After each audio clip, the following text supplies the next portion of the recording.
वळूयात पुढच्या बातमीकडे। उपमुख्यमंत्री एकनाथ शिंदे कोकण दौऱ्यावर आहेत। चिपळूण, रत्नागिरी आणि कुडाळमध्ये शिंदेंची जाहीर सभा होणार।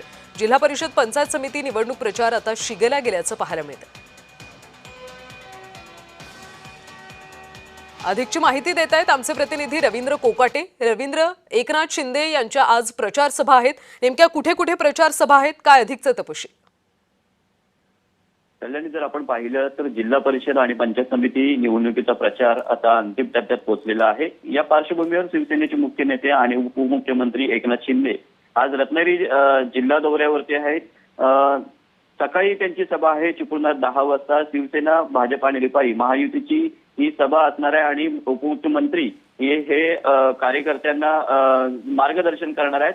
ह्या ज्या सभा आहेत, जाहीर सभा, ह्या उपमुख्यमंत्री अजितदादा यांच्या निधनानंतर मोठ्या सभा नसणार आहेत, मात्र कार्यकर्त्यांचे मेळावे घेणार आहेत। इंदिरा गांधी सांस्कृतिक केंद्राची इथे सकाळी 10 वाजता ही मेळावा असणार आहे। याच्यामध्ये प्रमुख कार्यकर्ते, प्रमुख नेते आणि उमेदवार अशी ही सभा असणार आहे। त्यानंतर रत्नागिरीमध्ये दुपारी सभा असणार आहे आणि त्यानंतर कणकवलीत, अशा कोकणामधल्या या 3 सभा उपमुख्यमंत्री एकनाथ शिंदे यांच्या उपस्थितीत पार पाडणार आहेत।